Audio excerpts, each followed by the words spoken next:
Hey everyone, welcome to Otaku Talk. It's me, your boy, your host, OD, and today we'll be reviewing and analyzing chapter 1061 of One Piece. If this is your first time on this channel, or you've been here before but haven't done so already, please do me a solid, like, share, subscribe. Would mean the absolute world to me.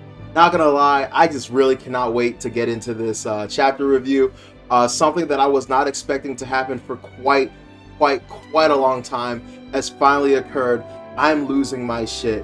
So without much further ado, let's get into the review.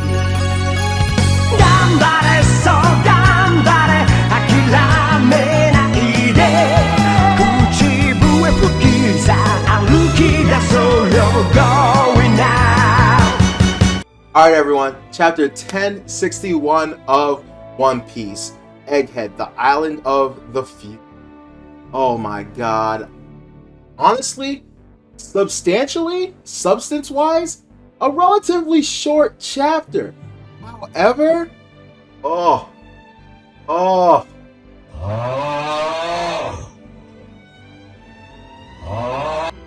tremendous payoff. So before I even get into it, let's talk about two things I want to talk about. One, I usually don't go over like Oda's little like notes. He's been doing these little blurbs every so often, and honestly, I was thinking about commenting on them, but I decided against them. But this one was really interesting. Just for you guys, just so you know, I mean, obviously you read the chapter, so you might know, but he's going to be including the One Piece Film Red tie-ins to YouTube. What I'm assuming that means is for free, you can go to YouTube and look up these episodes and whatnot. So that's going to be awesome. Not really watching the One Piece anime right now, but down the road, that is going to be something that I am interested in. Honestly, I wasn't really too pressed to see Film Red, but I'm hearing that there's like some canon to it, so I might get into that as well. As far as the cover story, you guys know me, I love talking about that. This one just seems substantially, like meh. Basically, all the Vinsmokes have escaped. Niji and Yanji, I believe, are free, and they're just heading out. You see those two, you see basically all of them, and then you see Caesar Clown. For some reason, I mean, obviously the other Vinsmokes, they're cyborgs or whatever you want to call them. They don't have emotions, so they're just chilling on their way out. For some reason, Caesar Clown has this like look of like, I don't know, he looks stressed. I don't know what's going on. He's like gritting his teeth, like his eyes, I can't tell if they're open or closed. So I was wondering if Oda's trying to give us some kind of clue or hint with that. But honestly, it seems like we're at the end of this cover story, and it looks like they escaped. I could be eating my words next chapter, and what's his name, Katakuri and Oven, catch up to him. But honestly, don't see it going that way. It seems like they escaped. Can't wait to see what kind of adventures they get into, what kind of science we see now. Anyway, here we are, the fun part of the review for me. Let's get into it. I'm not even gonna wait for the end of this like review. I'm just gonna say it fucking now, just because like I am like I can't like. Oh my god, I can't fucking believe it. We finally meet Dr. Vegapunk. It has been years and years of waiting, of just like mystery, of just, like I honestly, like as I was reading this chapter, I was not expecting to meet Dr. Vegapunk this chapter. I kept telling myself, oh snap, like this is literally me reading, like, oh my god, Egghead Island, oh my god, this girl, blah blah blah, we're about to meet Dr. Vegapunk soon, we might even meet Dr. Vegapunk next chapter. And then lo and behold, it's like, no, I'm Dr. So now that I got that out, let's start from the beginning. Alright, so our crew is on their ship, and they have just rescued Jori Bani. However, she lets them know that something's under us. Now, we finally find out why she was shipwrecked. There is this massive, gargantuan shark underneath them. And not just your average shark. This looks to be some kind of cybernetic, robotic shark. And it is large enough to consume the entirety of the Thousand Sunny. So that was really interesting. Anyway, it knocks the crew around into the ship. We have our Devil Fruit users who went flying from the last chapter. We got Chopper in the water. We got Luffy in the water. And so, the homie Jinbei immediately goes to go save them, gives the helm to Frankie, who was the original helmsman of the Thousand Sunny. Actually, it's kind of funny. I was watching Nathan, Best Guy Ever's reviews the other day. Honestly, I was liking them a lot during Wano, but now it kind of feels like he's ragging on One Piece to rag on One Piece. Anyway, I digress. Not going to get into it. I still think he's a phenomenal content creator. But two things that he talked about I want to talk about, and that's one, he doesn't like the fact that Jinbei is the helmsman. I'm cool with it. It makes sense. He's a veteran. He knows the seas. I mean, I would want no one else besides maybe, Anyway, he doesn't like Jinbei as the helmsman. I honestly don't care. It makes sense to me. He's a veteran. He knows, as a merman, he knows the seas really well. To me, I just think, it's not a really that big an issue. The only thing that kind of perturbed me about the whole situation with Jinbei being the helmsman over Frankie is that, Frankie built this ship. He knows all the, bells and whistles and like all the gadgetry on the ship. So to me, it kind of made sense for him to be the helmsman just because he knows the ship better than anyone else. But honestly, Jinbei being the helmsman isn't a problem. And can Frankie easily show him, the remote control and what each thing does? Jinbei's intelligent. He's smart. With his combined knowledge of the sea, being a captain himself, and just, his intelligence to utilize the knowledge Frankie would give him, I don't see it being an issue. Anyway, the reason I bring that up is because Jinbei essentially gives, control of the helm over to Frankie, and Frankie immediately does, I don't even think it's a channel. He does something like keel change, rabbit propeller, long story short, the freaking Thousand Sunny has a motorized propeller that can be used to propel it forward. I have no clue when this was added. I honestly, I don't want to look stupid, but I feel like this is its initial debut. I feel like we haven't seen it before. We've seen a bunch of coup de bursts. I thought that's how they were going to get out of this, but no, they opted for the propeller. Honestly, super cool. Really like that. However, doesn't matter because as they're trying to get away, this freaking Robo Shark, fucking Robo Jaws, fires torpedoes at the Thousand Sunny. Honestly, Thousand Sunny, real ass ship because it doesn't break or anything. However, it does capsize and everyone on the ship kind of falls down.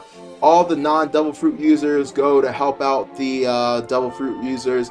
Sanji grabs Robin, more than happy to do it. I believe Zoro grabs Brook, and I think, Nami is spending for herself. Actually, I think he grabs Brook and Robin. Anyway, I don't have it in front of me, but I believe that's the case, right? But anyway, while they're drowning, while all this is going down, another giant robot shows up, and it says freaking Vega Force on it. It says Vega Force 1, and it has a 12 on it. So what I'm thinking is that, the Vega Force is a fleet of, robots, cyborgs, mechs, or whatever will have you, and this is the 12th one in that specific fleet, right? So anyway, they lock eyes with each other. There's a hilarious look, and then the Vega Force robot, whatever you want to call it, freaking hits the mess out of the giant shark, and they just kind of shoo away. And we move on to the next part of this chapter, which is the Navy, right? And so basically, Navy is in complete upheaval, because of the events of what happened because of Kobe. And so we zoom into Tashigi, who is a captain. Yeah, she's a Navy HQ captain, unaffiliated with Sword because she doesn't get one of those Sword parentheses, whatever. And she is, giving medicine to the giants, the experimented children from Punk Hazard, which I really like the callback because it seems like we're kind of entering another Punk Hazard-esque mini arc. Dang it. One second. So Toshiki is giving medicine to the giants, the experimented giant children from the Punk Hazard arc, which I really like the parallel or the correlation. I don't know what word I'm looking for here, but I just like the callback in general because it really seems like we're going into a Punk Hazard-esque kind of mini arc, and I'm super here for it. So she's giving them medicine, and we're meeting a plethora of new characters. And by the way, speaking of new characters, Oda really brought the heat with this chapter because he was introducing baddie after baddie after baddie, bro. It was like Oda couldn't wait to get some of these female character designs out, and Oda, we are here for it. So Tashigi is talking to the G14 Vice Admiral Doll. Now, at first, I was wondering, have we ever met Doll before? Is this a new character? She kind of reminded me of the like sadistic Vice Warden, or not Vice Warden, but like one of the jailers from Impel Down. You know, the one I'm talking about, but it's not that one. We got a little goth mommy. I'm totally here for it. And they're just talking about, and she's just basically like, can you get Helmeppo off my ass? So Helmeppo and this other agent of Sword, I was about to say agent of Shield, agent of Sword, what's her name? Fubari? I believe it's Fubari Hanabi. I forget, one of those names. Anyway, they're both members of Sword, and they are just begging and pleading for the Marines to send, you know, any kind of, you know, backup or like help or anything to Hachinosu, Full Lead Island, to go and rescue their homies. I was gonna say Sabo, Kobe, right? And so, you know, they're not getting their way. We meet another. We meet Prince Gruss. Yes, Prince Gruss, and I'm wondering who this is. I'm wondering if he's a Celestial. He kind of gives off like kind of a Doflamingo swagger. Kind of has this jacket that reminds me a lot of Doflamingo. So we meet Prince Gruss, and I guess the rest of his little like crew or whatever. And he honestly, I'm wondering if he's a Celestial. He just gives me these weird like Doflamingo vibes, just with like the coat he has and whatnot. As he just kind of looks like that, but in the face wise, he kind of looks like Who's Who. So I'm wondering if we're just gonna have any more information on him. The fact that his name is Prince Gruss lets me know that he is royalty of some degree. So just very interested in that character himself. And we learned that he is a rear admiral. So that's very interesting. I'm kind of assuming, not sure if this is true. I know that Vice Admiral is above Rear Admiral, but I'm wondering if, you know, Rear Admirals are comparable in power simply because, you know, they have to do the same things as like kind of the Vice Admirals, except they protect like the rear or the flank of the Marines. So I'm wondering if his power is comparable, right? But obviously, you know, their help could be very useful here. And Mopo was like, please, please, please, can we send anything? We're next to Egghead. Can we at least send a Seraphim, right? And he's like, no can do. We don't have enough information. Basically what Zoro was telling the crew last chapter when they were trying to go after Vivi. But we don't have enough information. Also, Drake isn't back yet. So like not only is Kobe missing, but Drake is missing as well. And so, you know, they need to get their affairs in order before they can, you know, set out to find, you know, a missing Marine and, you know, divvy up their forces even more, because right now isn't the time to be. It sucks because I like Kobe, but really right now is not the time to be divvying up their forces. They've already sent out several Seraphims to go and you know, recapture the Shichibukai. You know, they're under attack by pirates now that, you know, you have the Cross Guild sending bounties out on the Marines. They're in a really hard time. So I totally get where they're coming from with that. It's just a really sad fact though. Speaking of which, I really do like the fact that not only are they after the Shichibukai right now, but Cross Guild has bounties on them, because I have a feeling that's going to play a major part in the future of One Piece in terms of why pirates and Luffy are able to get away and do certain things, because, you know, the Marines have their hands full right now. And then they have, you know, their weapons sent over. By the way, speaking of Uranus from last chapter, first of all, I was butchering that. I kept calling it Pluton. Speaking of Uranus, just more and more is it seeming like we are in the end game of this series. And it hurts, but I love it all at once. And one of my biggest concerns was, is Oda going to be able to fit in everything we need? Is he going to be able to solve all these mysteries? So, you know, that is a daunting task that I am more excited than, like, fearful this. So, we'll see. So, anyway, all this scene really helped us, discover some new characters and also find out that they're relatively close to our crew right now, and so that they can get involved in this arc. Now we flash back to one half of our crew. You know it's gonna be a good arc when Luffy gets separated from the crew. Can I just say that? You know it's gonna be a fire arc when the crew gets separated. So Luffy, Jinbei, Chopper, and Joribani are drying off in a cave. Joribani is such a freaking Chad.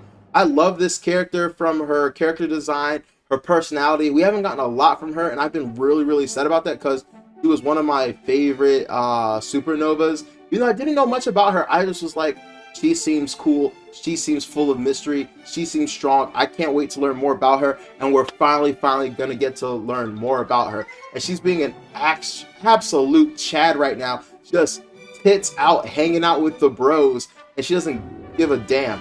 Yeah, she's facing away from them, but the sheer fact that like she's comfortable doing that and drawing off her clothes is kind of hot, kind of dope. I fucks with it, right? And so, obviously, Luffy does not remember who the hell she is. Wouldn't be Luffy if he did. And she has to remind him that, hey, I'm one of the supernova. And, remember that we're enemies, right? But I think we're about to have a love-hate relationship similar to Law. But she thanks them for, getting her out the pickle that was that shark. Luffy says no problem and calls her Bogey. So he's already butchering her name, already doesn't even remember who the hell she is, right? And so anyway, she says she's hungry, which is a funny, personality trait of hers that I also liked. And I'm wondering if there's going to be any correlation to like, people that are hungry all the time in this series. And Luffy is also like, he's hungry, let's find a restaurant. And she's like, yo, you're dumb. We are literally on a marine island. You're going to find no restaurants. They're going to be coming for you. So once we find out that we are on a marine island, not flash forward, but we transition, move over to the rest of our crew, and they are being carried out by this giant robot to the island, right? And the robot kind of gives me like Iron Giant vibes. I love it. And so, all the crew looks safe, all of them look fine, and we see the robot open up and that there's someone in it, right? And it's this woman. And I'm not gonna lie to you, I'm super excited. I'm sitting here thinking, yo, this is probably one of Dr. Vegapunk's assistants, right? And then while they're in the process of, thanking her for, rescuing them, she's like, rescue you? Like, you guys not like the naivety of pirates, or you naive pirates. This is a marine island. I work for the Marines. My name is Dr. Vegapunk. Bro, I was like, what?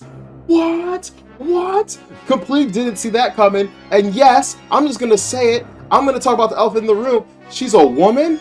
What? Honestly, in this moment while reading, I felt super sexist. It reminded me of that one joke where like, oh, you're in the emergency room, your dad's dead, but like, all right, I'm butchering this. But long story short, there's this one joke, and it's about like one of your parents is dead or missing, but the person operating on you is your parent. How is that possible?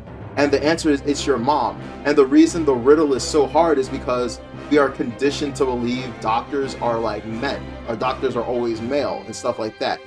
It's kind of sexist and effed up, right? For me, I was always able to get this joke, but in this moment, I felt like I was unable to get the joke. But I was like, no, hell no, wait a minute. There has to be some reason I thought Dr. Vegapunk was a woman, because I'm usually not that kind of guy. I'm sorry.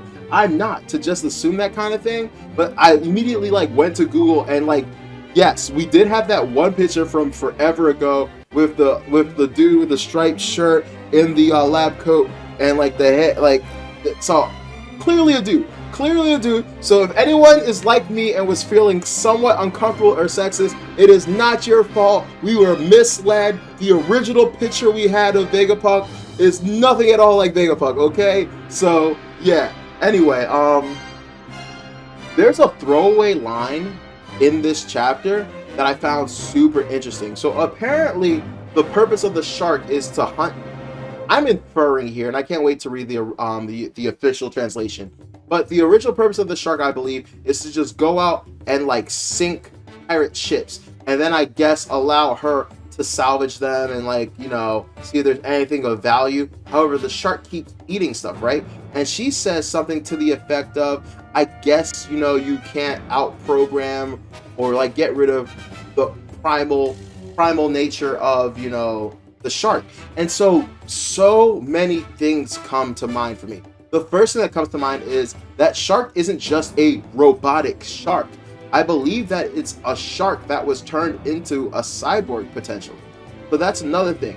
Also, I think it's gonna mean something in the future with not only the regular pacifistas but the seraphims and stuff, because you can't program out, you can't get rid of the primal instinct, primal urges.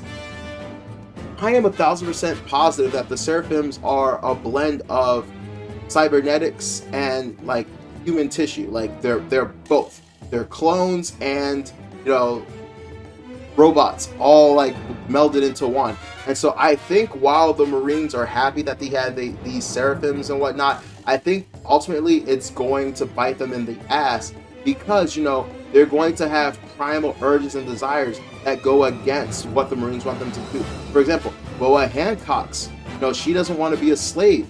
That's going to be enrooted in her. She's going to probably malfunction and want freedom. Maybe she's also going. Maybe the Seraphim is also going to fall in love with Luffy.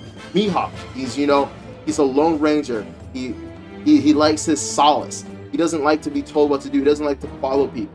So maybe that's going to come and bite them in their ass, right? And so I'm just thinking that like with anything robotic that had a will of its own, this line is going to have so much significance. Anyway, as far as meeting Vegapunk, I'm super excited. This has so many like implications, and I'm glad that Frankie is one of the people that's going to that meets her first. Now, obviously, if we can get past the whole she's with the Marines thing, I can honestly see Frankie learning so much from her, exchanging their knowledge, their expertise, him telling her that he found her abandoned, factory and learned from it, her being, impressed by that knowledge. Not only that knowledge, the fact that he's a living cyborg obviously is going to be super interesting to her. She's going to want to know how he works, how he powers himself, how long it took, how he's like, this is going to be so many things that like are going to come to fruition from this. Maybe Frankie's going to learn things from her that he's going to use to not only help upgrade himself, but upgrade the Thousand Sunny. Maybe this is the arc, where Frankie and Usopp rebuild Sanji's raid suit. You know what I'm talking about? Maybe Usopp is gonna learn more about the pop greens. I know that's more like gardening and like flower stuff, but she's still a scientist. I'm sure she has knowledge. Like, this can only mean great things for our crew if and only if Vegapunk isn't a complete asshole and isn't a complete Marine shill, which I don't believe she is, simply for the fact that she was nice enough to let Kuma have, conditions to like his experimentation. I really don't think she's a bad person. We're about to find out, and I'm super excited.